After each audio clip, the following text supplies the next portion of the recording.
Hello my loves, welcome back to my channel. So this video is basically going to be about the best hair advice I can give you if your curly hair is damaged. In other words, your growth seems stunted and you're trying to grow your hair or your curly hair as healthy as possible. So growing natural hair or naturally curly hair is a task in itself, but growing healthy curly hair is like a whole separate thing also. So I reached waist length with my hair before. My hair was long, my hair was thick, but my curls were damaged. In other words, my curls were looser. My hair is low porosity hair, but my hair was also acting like it was high porosity hair, and my hair was heat damaged. So before I get into these tips, I'm just gonna mention that if your curly hair is damaged or heat damaged, if you worked really hard to get your hair to grow and your hair is nice and long, nice and thick, but your hair is severely heat damaged, just be really careful about that, because I was in that case where my hair was the longest it has ever been. Because my hair was heat damaged, my curls looked very funky at times, and also the thickness of my hair was not even nearly as thick as it used to be. My hair was damaged, but it was long. It was longer than it is right now, as a matter of fact, but my curls were damaged. My ends were just very wavy. What I noticed was that my hair was thick from here to about here. My ends did not have the same thickness. So these are basically the tips that I used to get my damaged curly hair from looking like that to basically looking like what it is today. It's not 100%, but it came a long way. So if you're in the same position and you're trying to get your curls to look the healthiest, if you're trying to get long and healthy curls, stay tuned, girl. I got you. So the first tip that I have, even if I were filming a how to grow your hair, specifically how to grow your hair video, this would be the first tip as well. How to get the healthiest curls. This is also my first tip, and that is to know your hair. Get to know your hair. This, I cannot stress this enough. When you watch videos either like this one or any hair regimen videos, curly hair videos, product recommendation videos, which may include how often to trim your hair or how often to deep condition your hair or how often to use protein, anything like that, if you are taking somebody else's word for it and you're not paying attention to your hair or how these methods or products are reacting to your hair, then that is like a big red flag. I used to do that. I'm like, her hair looks similar to mine, and she says that she only trims her hair every 6 to 7 months. So let me go ahead and try to trim my hair 1 to 2 times a year. No, that was like, my hair was just stunted, stuck at a certain point when I tried to take other people's hair regimen without paying attention to my hair. So that's not to say I didn't take advice from other people, but I paid attention to my hair as I was trying new things and figuring out my hair. So what does knowing your hair mean? Number one, knowing your hair means knowing your hair porosity, whether you have a low or high porosity. And your porosity is basically how well your hair gets and retains moisture. So along with knowing your hair's porosity, your hair's density also plays a huge factor in the amount of product that you use, the type of products that you use. Do you have fine hair? Do you have thick hair? I noticed that people with finer hair tends to have to trim a lot more than people with super thick strands. Once you become an expert at your own hair, there's nothing that a stylist can tell you about your hair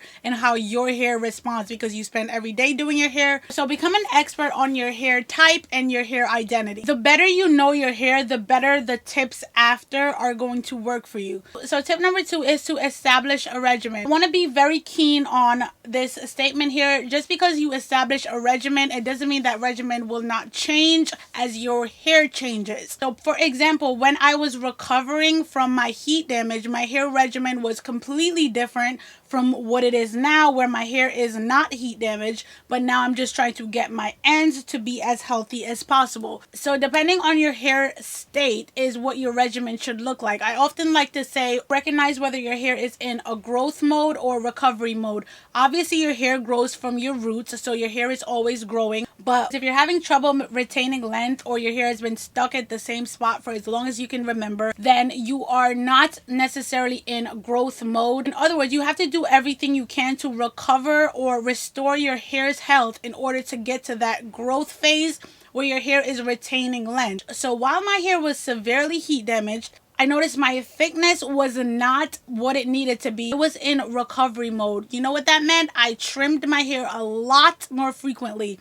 My hair was pretty much damaged from like mid shaft to end. The longest my hair was at like 23 inches at its longest state. Even though it was long, I had to approach my curly hair routine a lot differently. So take my foolish advice. It's not foolish advice, yo. Trust me on this. You want to focus on health over length. Once you get out of that recovery mode, now you can start to build a regimen that's catered to hair growth. Instead of trimming every 3 months, you can probably trim every 4 months, or depending on what your hair needs. I ventured off right there a little bit, but within establishing a regimen, I will share with you guys what my regimen is. I have it written down here. I shampoo my hair every 1 to 2 weeks. I used to co-wash my hair and only shampoo my hair once a month. So this is what I mean about changing your regimen depending on your hair needs or depending on your hair state. Just from paying attention to my hair, I know that I can't like co-wash my hair once a month. If that, I have to shampoo my scalp. My hair is the healthiest when my scalp is the cleanest and also the healthiest. Shampooing every 1 to 2 weeks, and I clarify my hair every 3 to 4 weeks. At minimum, I'm clarifying my hair once a month. Because my hair is low porosity, my hair tends to get build up a lot. Also, if my hair isn't looking as thick or full as possible and it feels a little bit thinner, even though I'm not really using heat or anything like that, I know my hair is lacking a protein moisture balance. This tip is the most slept on hair advice. I have a video of how I use the Aphogee protein treatment that I will link somewhere here. Most of the hair videos that I see, they stress deep conditioning a whole lot.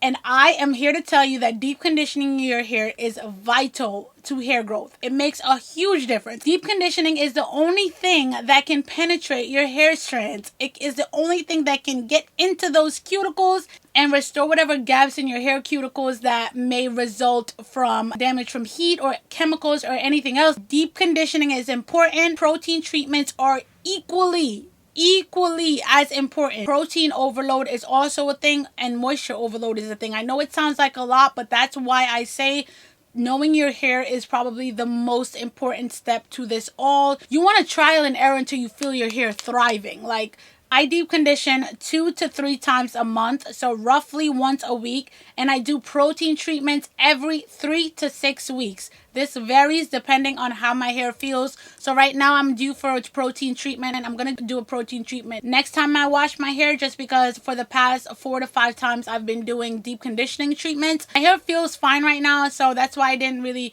focus on doing protein treatments that much. But let me tell you, just take my word for it when I say that protein is equally as important as deep conditioning. In my protein video, I think I vented on that for like a good 2 minutes and told y'all the reason why. Go check that video out if you're curious as to how I use the Aphogee 2-step protein treatment. A protein treatment is completely different from a deep conditioner with protein in it. I just had to throw that out there. Just because your deep conditioner says something protein, rice protein, this protein, that protein, it's not necessarily a protein treatment. So next in my hair regimen, no flat irons. 0 flat irons. Like a silk press, the words silk and press together are not in my vocabulary for, I don't even know. I haven't straightened my hair, you guys, since August of 2020? Yeah, August of 2020. I haven't straightened my hair. So my birthday, 2020, is when I last straightened my hair. So I'm not at 2 years yet, but I'm approaching 2 years, and I want to see how long I can go without straightening it, because my hair, I feel like even though I've cut my hair like so many times, I feel like my hair and my curls are thriving just because no flat iron. When my hair was heat damaged, my hair behaved completely differently. My hair is prone to a lot more frizz now and a lot more shrinkage now. Like, this is a stretched wash and go, but my hair is 10 times healthier. There is still elasticity, like even though this is a stretched wash and go. This just brings me to my next thing. Just because your hair is like frizzy or your hair doesn't seem as sleek as possible, my hair always looked so sleek when I was heat damaged, and I'm not gonna lie, sometimes it made it a lot easier, but I'm like, wait, my hair is not as healthy. Eventually, my hair started to like shed more. It just looked thinner. It just, no. This is what I noticed too, y'all. I filmed a straightening my hair video like back when I was like having fun with YouTube or whatever.